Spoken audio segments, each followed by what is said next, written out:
오늘은 본문 말씀 통해서 실패학 교과서의 제목으로 함께 말씀 전하고자 합니다.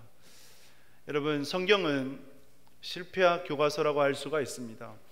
믿음으로 살아가 놀라운 하나님의 일들을, 역사들을 이루었던 그러한 기사들, 스토리들도 있지만, 그러나 그것보다 오히려 실패하고 넘어지고 좌절했던 이야기들이 더 많습니다. 하나님께서 아브라함, 이삭, 야곱, 요셉을 통해서 하나님 나라를 세우고자 하셨고, 그래서 모세를 통해서 출애굽 여정으로 이끌으셨습니다. 근데 출애굽 여정을 보게 되면 광야 40년 동안 하나님의 뜻대로 살아갔다기보다 실패하고 넘어지고 좌절했던 그러한 이야기들이 훨씬 더 많습니다. 그리고 가나안 땅에 들어가서도 마찬가지였죠. 사사시대를 생각해 보면 암흑시대였습니다. 사사시대를 종식하고 왕정시대로 넘어와서 왕들을 보면 하나님 보시기에 기뻐하시는 합당하신 이스라엘의 왕들보다 그렇지 못한 왕들이 더 많았고, 북이스라엘 남유다로 나뉘어졌고, 결국은 그 나라가 망해버렸습니다. 이것을 볼 때 성경은 실패학 교과서다, 쓰러지고 넘어지고 좌절한 이들이 훨씬 더 많음을 보게 됩니다.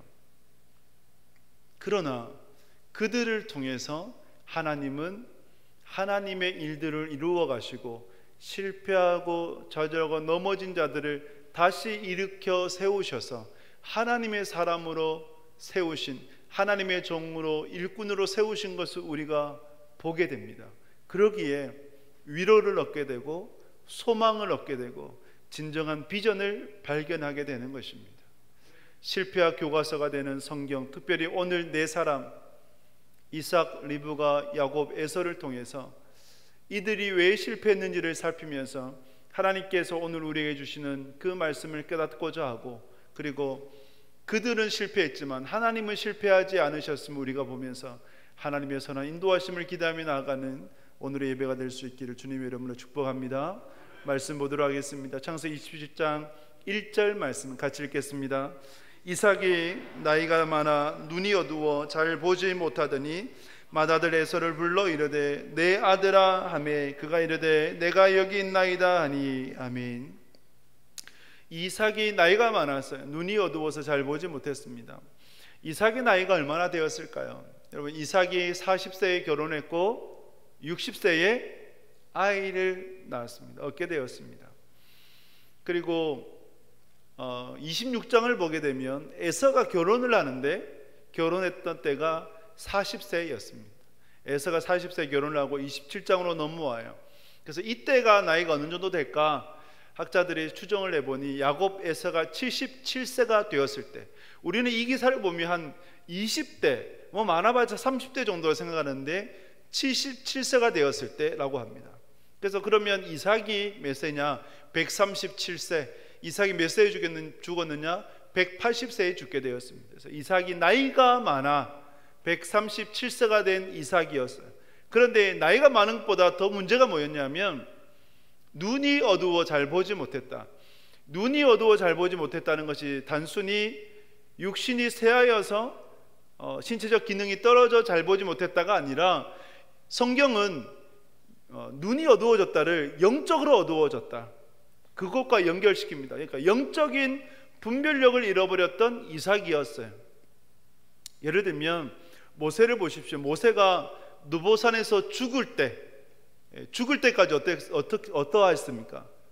기력이 쇠하지 않고 눈이 흐려지지 않았어요. 그러니까 영적으로 깨어 있었던 그런 모세를 보게 됩니다. 반면 사무엘서에 보게 되면 엘리 대제사장이 나이가 많아 늙었고 또 눈이 어두워 잘 보지 못했어요. 그래서 홈리와 비느하스 두 아들의 죄를 책망하지 못했어요. 바르게 잡지 못했어요. 왜요? 눈이 어두웠기 때문에, 즉 영적 분별력을 잃어버렸기 때문에 그렇습니다. 이삭이 지금 나이가 많아 늙어 눈이 어두워 잘 보지 못했다라고 하는 것은 뭐냐? 영적인 분별력을 잃어버렸다는 것을 의미합니다. 그러면 이삭이 영적 분별력을 잃어버렸다는 것을 무엇으로 알 수 있느냐? 몇 가지를 살펴보면 우리가 말씀 또한 보도록 하겠습니다. 2절에서 4절 말씀을 보게 되면 같이 읽습니다. 이삭이 이르되 내가 이제 늙어 어느 날 죽을는지 알지 못하니 그런즉 내 기구 혹 화살통과 활을 가지고 들어가서 나를 위하여 사냥하여 내가 즐기는 별미를 만들어 내게로 가져와서 먹게 하여 내가 죽기 전에 내 마음껏 내게 축복하게 하라. 아멘. 여기서 보면 이삭이 에서를 불러다가 내가 이제 늙어서 언제 죽을지 모르니 내가 너에게 축복을 하겠다. 이게 여기서 말하는 축복, 우리가 성경에서 보면 장자의 축복이 있고 그 다음에 자녀에게 주는 축복이 있어요. 쉽게 구별하면 장자권과 축복권. 장자권은 누구한테 주는 거예요? 장자에게 주는 거예요. 말 그대로 장자, 태의 문을 처음 열었다고 해서 성경은 특별히 구별하는 거예요. 그래서 차남보다 2배의 재산을 더 많이 받게 되고, 이렇게 장자권이 있고, 축복권은 부모라면 누구든지 자녀에게 축복할 수 있는 권리, 축복할 수 있는 특권이 바로 부모에게 있어요. 창세기 49장에 보면 야곱이 12아들을 불러다가 축복하게 되죠. 그래서 이 축복권은 장자에게만 주는 것은 아니에요. 누구든지 줄 수가 있어요. 그리고 성경에서 장자권이 꼭 그 첫 아들에게 주어졌던 것은 아니에요. 야곱의 아들들에게 장자의 축복, 그 축복이 어디로 흘러갔습니까? 요셉에게로 흘러갔어요. 요셉의 자녀 므낫셋, 에브라임, 그 중에서도 므낫세가 첫째였지만 에브라임이라고 흘러갔어요. 그래서 이것이 꼭 첫째 아들에게로 가는 것도 아니다라는 것입니다. 장자권과 축복권을 우리가 구별해야 돼요. 그러면서 오늘 이삭이 에서에게 주려고자 하는 것은 뭐냐? 장자의 권리, 이걸 넘어서서 언약의 계승자, 아브라함, 이삭을 잇는 언약의 계승자로 이삭은 에서로 세우려고 했어요. 그 복을 주고자 했던 것입니다. 자, 그렇게 생각을 해볼 때 이렇게 불러다가 에서에게 너가 사냥해서 맛있는 별미를 가져다가 내게 주면 내가 그것을 먹고 마음이 흡족해서 마음껏 내게 축복하리라. 뭐가 잘못되었을까요? 이삭이 영적인 분별력을 잃어버렸다고 하는데 무엇을 잃어버린 걸까요? 여러분, 별미를 가져오면 내가 그것을 먹고 내게 축복하리라. 축복을 하는데 대가를 요구해요. 우리가 축복한다는 의미는 복을 비는 것이고, 그 복을 누가 주시는 거예요? 하나님이 주시는 거예요. 이삭이 복을 주는 것이 아니라 하나님이 복을 주시는 거예요. 그러면 대가를 요구할 수 있습니까? 없습니까? 없는 거죠. 복을 비는 자도 전적인 하나님의 은혜를 의탁하면서 비는 것이고, 받는 자도 이 아버지가 빌지만 결국은 누구를 바라보면서요? 하나님을 바라보면서 그 믿음으로 나가야 되는 거죠. 이삭이 영적인 분별력을 잃어버렸기 때문에 내가 별미를 만들어 오면 그것을 먹고 내가 너를 마음껏 축복하려, 마치 이 내용 보면 이삭이 복을 주는 주체인 것처럼 보여지는 거예요. 이것이 잘못된 거예요. 신방을 하다 보면 이런 얘기를 가끔 들어요. 요즘은 자주 못 듣는데 가끔 들어요. 어느 목사님이 기도를 하는데, 어느 선교사님이 기도를 하는데, 주로 이제 선교사님들이라고 얘기하는 것은 목사 안수를 안 받은 분들이 통칭으로 이제 그냥 선교사라고 불러요. 그래서 이제 그런 목사님, 선교사님들이 가끔 기도해 줄 테니, 예를 들면 또 병 낫기를 기도해 줄 테니 어떤 대가를 요구하는, 헌금을 하라고 하는 그런 이제 얘기들을 아주 가끔 듣습니다. 이것은 잘못된 거죠. 절대 하나님께서 그것을 원치 않으세요. 누가 복을 주시는 거예요? 누가 고쳐주시는 거예요? 하나님이 고쳐주시는 거예요. 인간이 고치는 것이 아니에요. 그래서 병 낫기를 기도해서 나을 수 있지요. 그러나 그 역사가 기도한 자의 능력이 아니에요. 자랑거리가 아니에요. 누가 하신 거예요? 하나님이 하신 거예요. 그래서 오순절주의 쪽에서 잘못되었던 그러한 모습들이 뭐냐? 바로 그거예요. 마치 내가 능력이 있어서 고쳐진 것처럼, 역사되어진 것처럼 착각하게 만드는 그러한 것이죠. 오늘 기도해서 나았다 하더라도 내일 기도해서 낫는다는 보장은 없어요. 왜? 기도해서 낫는 것도 하나님의 뜻이고 낫지 않는 것도 하나님의 뜻이고 더 기도하라는 것도 하나님의 뜻이기 때문입니다. 믿습니까? 그러므로 우리가 이런 부분에서 분별력을 가져야 되는 거예요. 이삭은 영적인 분별력을 잃어버렸어요. 또 한 가지, 여러분, 이삭이 하나님께서 에서가 아니라 야곱을 선택하셨다는 것을 이삭이 알았을까요? 몰랐을까요? 이삭과 리브가의 사이를 제가 잘 모르겠지만 나쁘지 않아요. 이삭이 아내가 리브가밖에 없었고 특별히 또 리브가를 사랑했던 이삭이었습니다. 그러면 리브가가 하나님 앞에 기도해서 큰 자가 어린 자를 섬기리라, 창세기 25장에서 하나님께서 기도응답으로 말씀해 주신 것을 이삭이 당연히 알았겠죠. 또 아버지니까 알아야 되는 거죠. 그러면 이삭이 누구한테 그 장자의 축복권, 언약의 계승권을 물려줘야 되는 것입니까? 야곱이에요. 근데 지금 이삭은 누구한테요? 에서에게. 왜? 이삭은 누구를 더 좋아해요? 에서를 더 좋아해요. 왜요? 에서가 사냥한 고기를 좋아해서. 굉장히 단순하지 않습니까? 또 유치하지 않아요? 그냥 사냥해서 가져오는 고기를 더 좋아해서 에서를 사랑한다. 네, 어린아이 같아요. 이러한 이삭, 육체의 정욕에 사로잡혀서 하나님의 뜻에 불순종한, 하나님의 뜻을 거슬렸던 그 이삭, 영적 분별력을 잃어버리니까 이러한 모습이 나타나는 거예요. 또 한 가지 보게 되면, 여러분 창세기 26장을 안 보면 26장 34절 35절 말씀 우리 보도록 하겠습니다. 같이 읽습니다. 에서가 40세의 해족속 부에리의 딸 유딧과 해족속 엘론의 딸 바스맛을 아내로 맞이하였더니 그들이 이삭과 리브가의 마음에 근심이 되었더라. 아멘. 에서가 40세에 그 가나안 족속 중 헷 족속 중의 딸들과 결혼을 했어요. 이것 때문에 이삭과 그리고 리브가의 마음에 근심이 되었어요. 누구와 너무 대조적이지 않습니까? 아브라함과 대조적이죠. 아브라함은 이삭의 아내를 얻고자 저 멀리 가나안 땅까지, 저 멀리 어디 하란까지 갔어. 고향 땅까지 가서 배우자를 얻도록 했어요.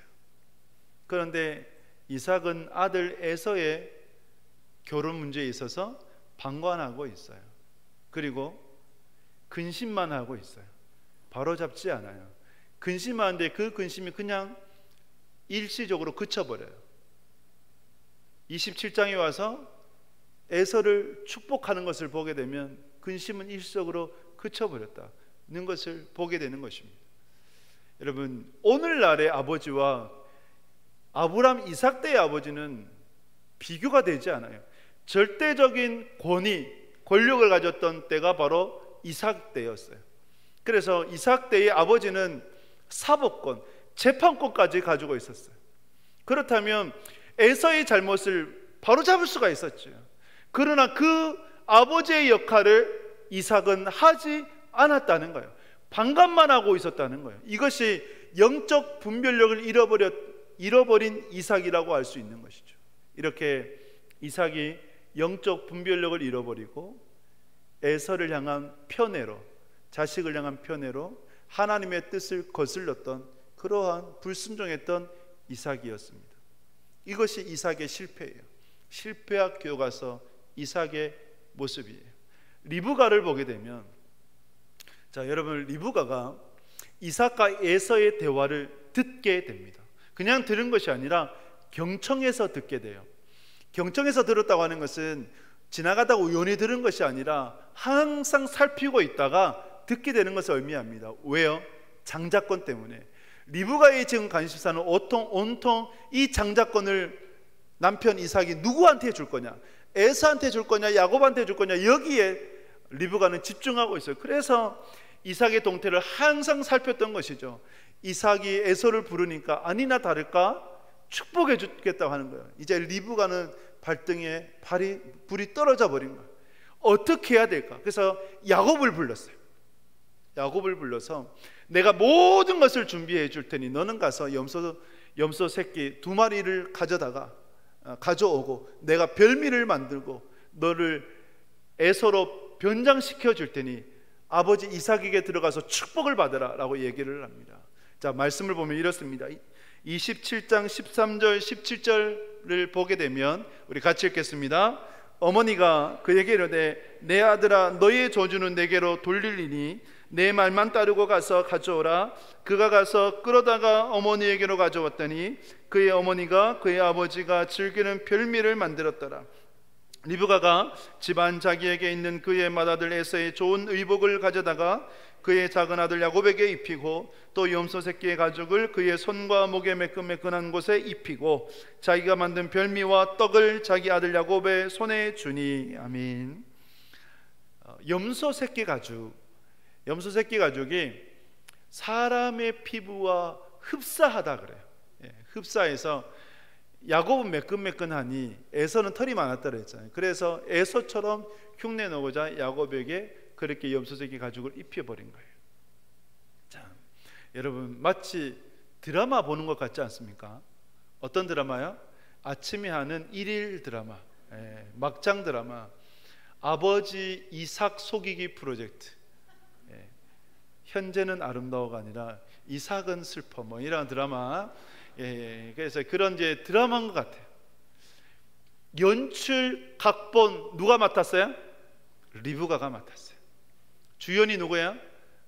야곱. 이삭은 조연, 에서도 조연. 야곱이 주연을 맡고, 자, 이렇게 리브가가 연출을 하고 각본을 다 짜요. 이 리브가를 보면 참 대장부 느낌이 나요. 여성 대장부. 또 한국의 어머니와 같은 그런 향취가 느껴집니다. 그렇지 않습니까? 자식을 위해서라면 뭐든지 할 수 있는 어머니가 한국의 어머니, 여러분들 아니겠습니까? 그래서 여러분 이 리브가를 보면 이렇게까지 얘기해요. 야곱이 겁을 내요. 뭘 겁을 내냐면, 만약에 아버지가 내가 야곱인 줄 알게 된다면 그럼 나를 저주할 텐데, 그럼 어떻게 합니까? 야곱이 다른 걸 걱정하는 것이 아니라 들통나서 자기가 저주받을까 봐 겁이 났어요. 그때 리브가 뭐라 얘기합니까? 아들아, 걱정 마라. 모든 저주는 내가 받겠다. 너는 그냥 내가 시키는 대로만 하면 된다. 이렇게까지 얘기하는 거예요. 내가 저주를 받을 테니 너는 아무 걱정하지 말고 너가 하고 싶은 그 일들, 또 얻고 싶은 장자의 축복을 받기만 하면 된다. 그렇게까지 얘기를 해요.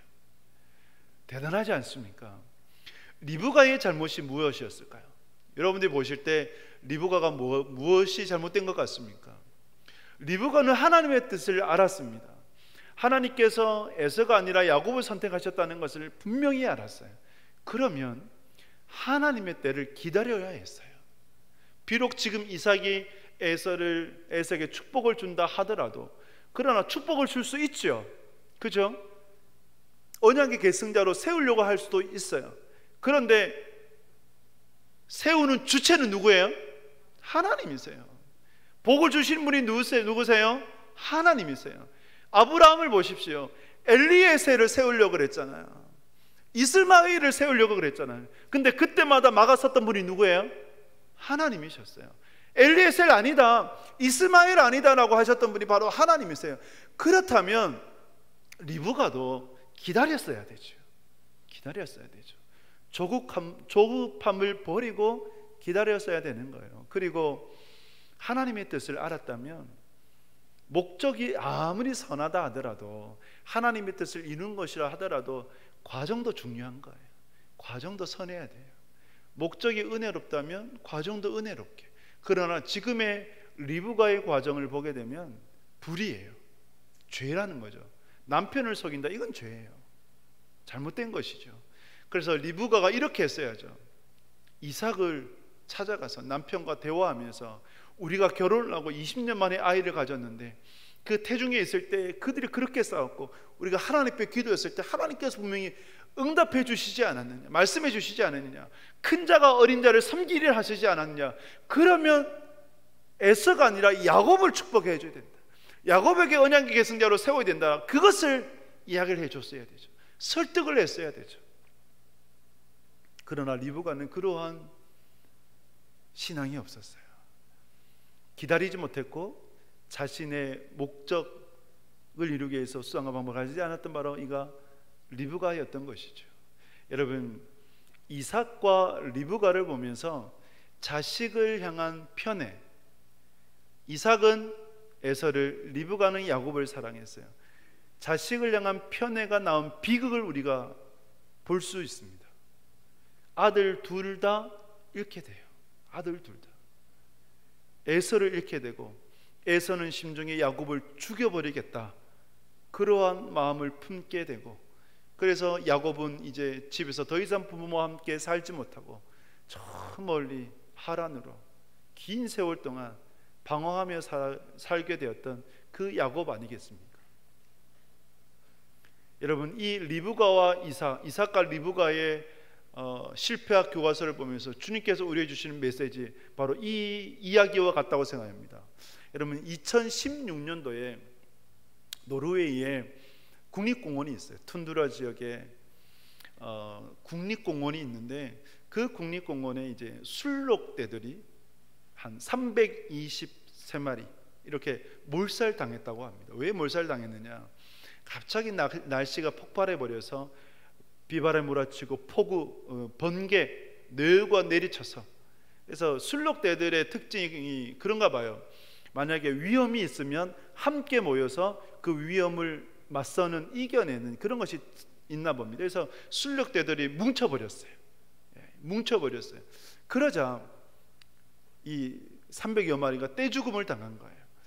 그래서 이 떼죽음을 당한 술록들을 어떻게 할 것인가, 그것을 두고 갑론을박을 벌였습니다.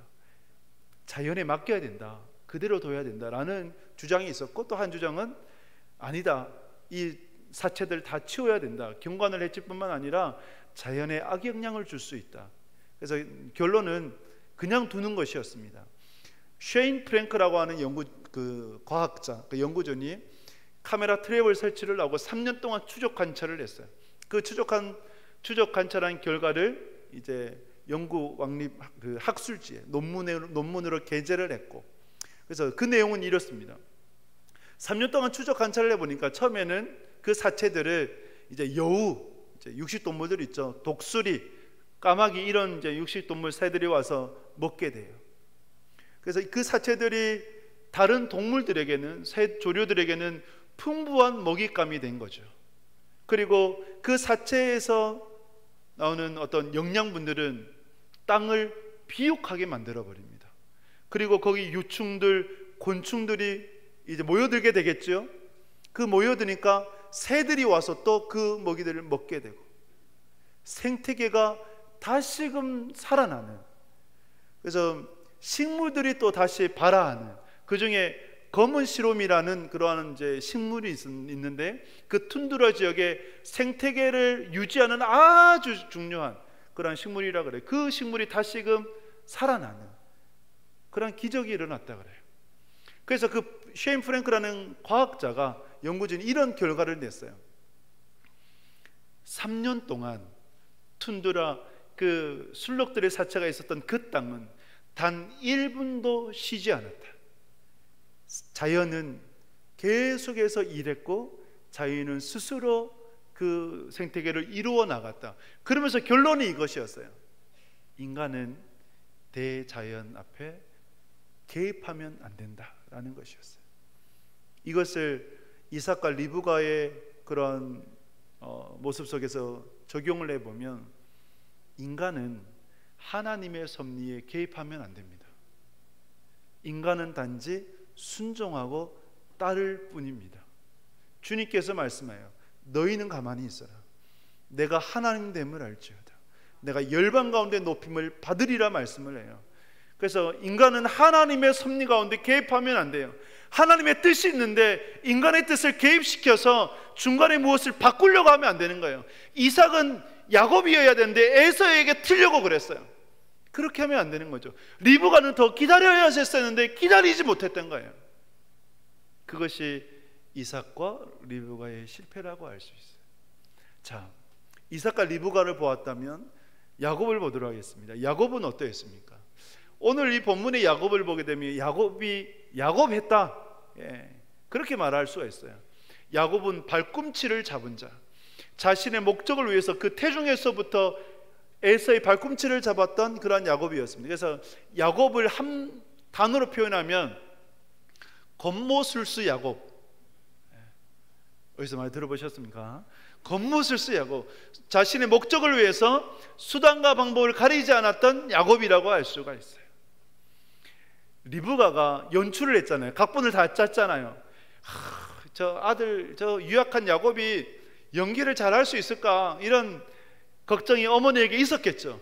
그런데 이 걱정은 기우였어요. 연기를 해도 어떻게 이렇게 완벽하게 연기를 할 수 있을까? 야곱이 아버지에게로 들어갔어요. 이삭에게로 들어갔어요. 아버지여 라고 불러요. 그러자 아버지가, 이삭이 대답합니다. 내 아들아, 여기 있다. 근데 놀라운 건 이렇게 대답합니다. 내 아들아, 내가 누구냐?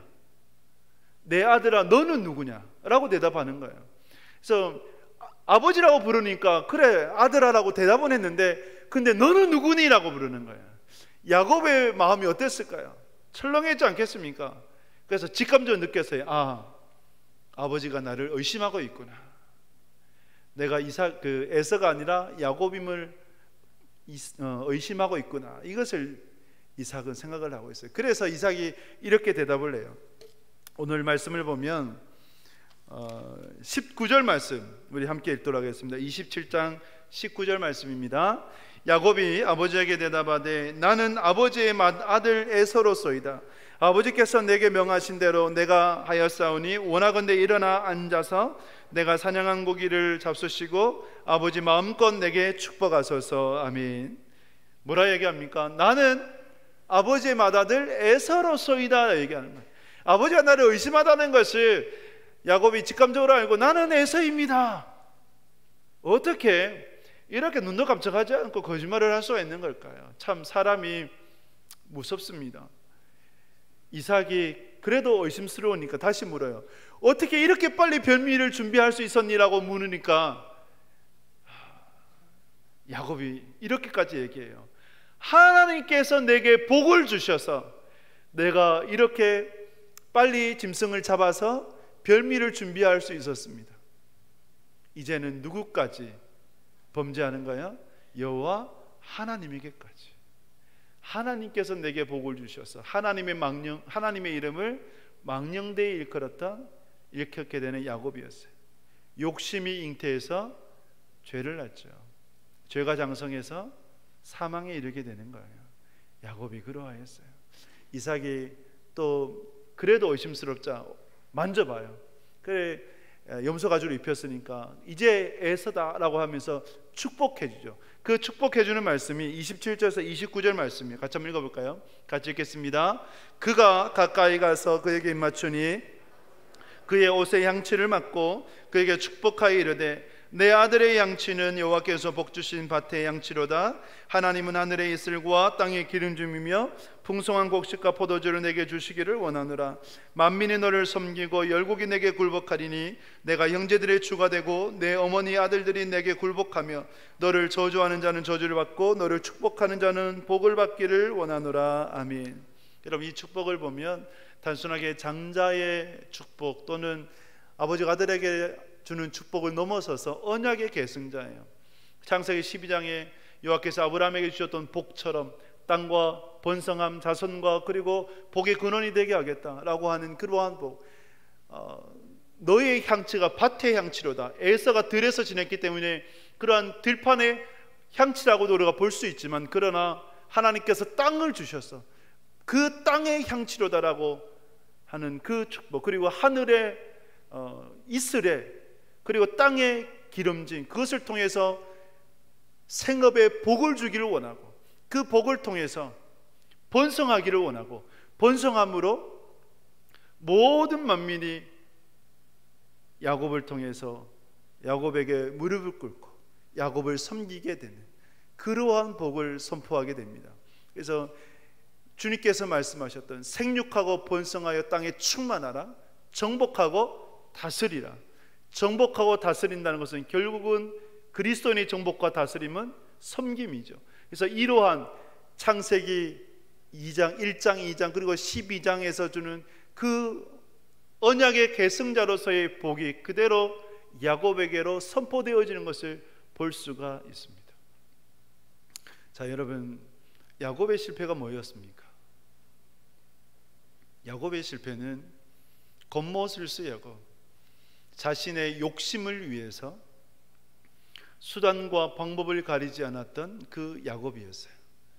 욕심이 잉태해서 죄를 낳게 되는 것이고, 죄가 장성해서 사망에 이르게 돼요. 하나님은 야곱을 선택하셨어요. 그러면 야곱도 하나님의 때를 기다렸어야 되는 것이죠. 그러나 야곱이 그러하지 못했습니다. 그렇지 못했어요. 그래서 야곱에게 기다려지는 건 뭐예요? 연단이죠. 하나님의 자녀로서 온전히 세워지고자 이제 28장부터는 하나님께서 야곱을 다듬으시는, 연단케 하시는 그 말씀이 이제 선포되어지는 거죠. 이루어지는 것이죠. 마지막으로 에서를 보게 되면, 여러분 에서 하면 무엇을 떠오르십니까?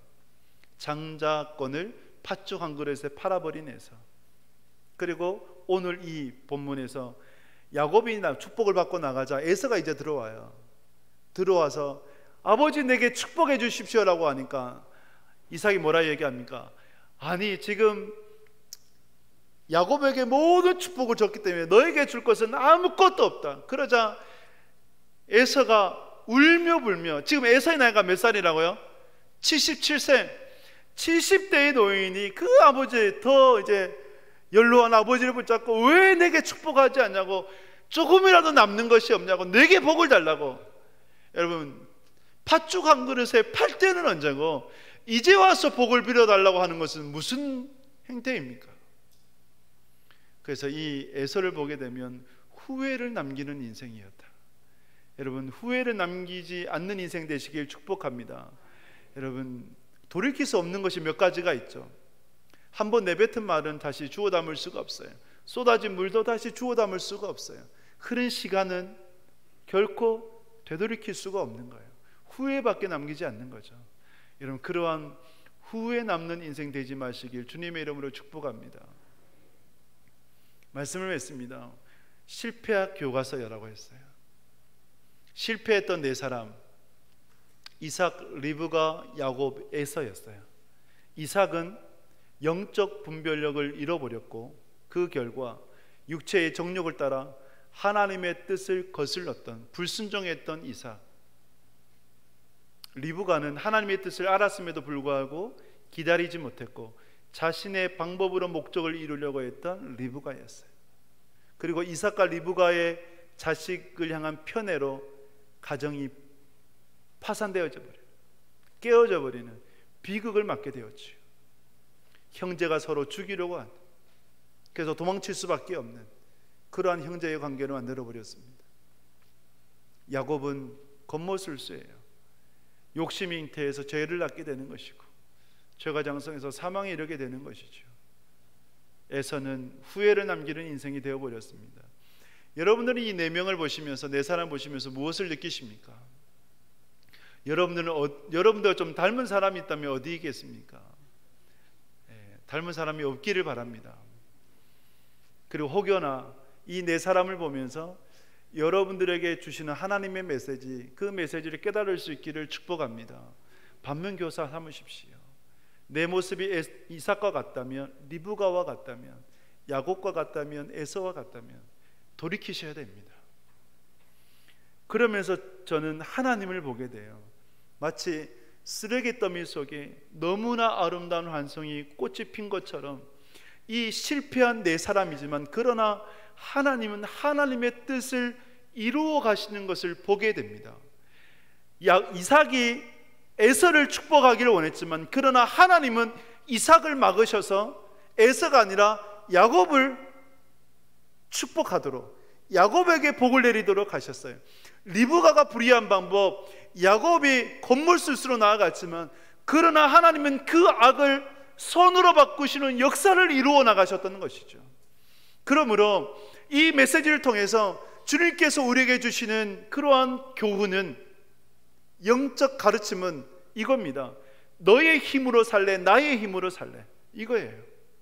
여러분들은 여러분 자신의 힘으로 사시겠습니까? 여호와 하나님의 힘으로 사시겠습니까? 여호와 하나님의 힘으로 살아가는 여러분 될 수 있기를 주님의 이름으로 축복합니다. 하나님을 의지하는 자, 하나님을 붙드는 자, 야곱의 하나님을 자기의 도움으로 삼는 자, 여호와 하나님 앞에 인생의 소망을 두는 자가 복된 것입니다. 내 힘으로 살아가는 인생이 아니라 하나님을 전적으로 의지하면서 하나님의 힘으로 하나님께서 주시는 은혜로 살아가시는 복된 믿음의 사람 꼭 되시길 주님의 이름으로 축복합니다. 우리 함께 찬양 드림으로 준비하신 입을 하나님께 드리도록 하겠습니다.